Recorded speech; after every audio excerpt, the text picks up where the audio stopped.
तो मेरे प्यारे बच्चों, अब हम हिंदी व्याकरण के अंतर्गत एक नई विषय वस्तु को जानने का प्रयास करेंगे, जिसका नाम है अनेक शब्दों के लिए एक शब्द। तो जैसा आप देख रहे हैं कि मैंने यहाँ पर कुछ लिखा हुआ है और उनके आगे उनके एक शब्द लिखे हुए हैं। ठीक बच्चों, तो ये अनेक शब्द हैं, उनके लिए है एक शब्द। यानी किसी भी बात को कहने के लिए हमें ज़्यादा शब्दों की ज़रूरत ना पड़े, इसके लिए हम उस अनेक शब्दों के लिए एक शब्द का प्रयोग कर सकते हैं। जैसे शुरुआत करते हैं इसकी, अभिनय करने वाला पुरुष। यानी अब मुझे बताना पड़ेगा कि जो लोग पुरुष अभिनय करते हैं उसको हम क्या बोल सकते हैं। तो उसके लिए एक शब्द है जो है अभिनेता। अभिनेता यानी जो अभिनेता है शब्द, उसके लिए हम अनेक शब्दों का यूज़ ना करके उस शब्द का प्रयोग करेंगे।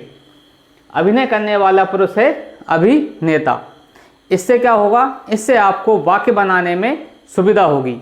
जैसे आप कभी वाक्य बनाएंगे कि अभिनय करने वाले को क्या कहा जाता है, तो आप सिर्फ एक शब्द लिखकर उसका उत्तर लिख सकते हैं, या अनेक शब्दों का प्रयोग ना करके सिर्फ एक शब्द का प्रयोग भी कर सकते हैं।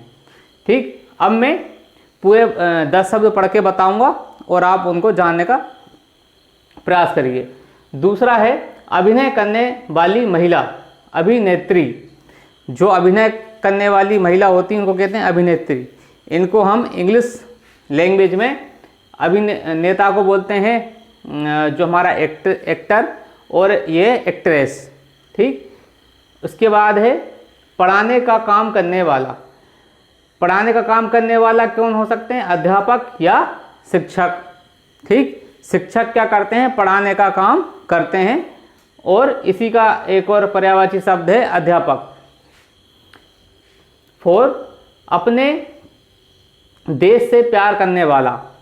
सभी लोग अपने देश से प्यार करते हैं, तो उनको हम क्या बोलेंगे, उनको हम बोलेंगे देशभक्त। अपने देश से प्यार करने वाला कहलाएगा देशभक्त। 5वां, ईश्वर को मानने वाला। जो लोग ईश्वर को मानते हैं, ईश्वर की पूजा करते हैं, ईश्वर में विश्वास करते हैं, उन लोगों को हम बोलेंगे आस्तिक। क्या बोलेंगे, आस्तिक।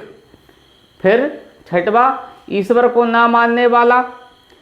जो लोग ईश्वर को नहीं मानते, ईश्वर में नहीं विश्वास रखते हैं, ना ही उनकी पूजा करते हैं, वो कहलाते हैं नास्तिक। क्या कहलाते हैं बच्चों, नास्तिक। 7वां है भारत में रहने वाला। भारत में रहने वाले को कहते हैं भारतीय। यानी जो लोग भारत में रहते हैं उनको हम क्या बोलेंगे, भारतीय। 8वां, गांव में रहने वाला। गांव में रहने के वाले को बोलते हैं ग्रामीण। गांव में रहने वाले को क्या बोलते हैं, ग्रामीण। 9वां, घूम फिर कर सौदा करने वाला कहते हैं फेरी वाला। आप देखते होंगे आपके घर के आसपास कोई लोग सब्जी बेचते हैं, तो कोई कुछ सामान लेकर आपके घर के आसपास उसको बेचते हैं, यानी घूम घूम कर अपने सामान को बेचते हैं। उन लोगों को हम बोलते हैं फेरी वाला। इसके बाद कविता लिखने वाला। कविता लिखने वाला जो भी व्यक्ति होगा उसको हम बोलेंगे कवि। ठीक, तो ये बच्चों क्या हुआ कि आप देख पा रहे होंगे कि मैंने अनेक शब्दों की जगह उनको क्या लिख दिया है, एक शब्द। यानी इन शब्दों को लिखने की जरूरत ना पड़े, सिर्फ आप इन शब्दों का अगर लिख देंगे तो सामने वाला आपके एक शब्द से ही उस जानकारी को जान पाएगा। तो ये चीज़ थी, ये मुझे बताना था। धन्यवाद।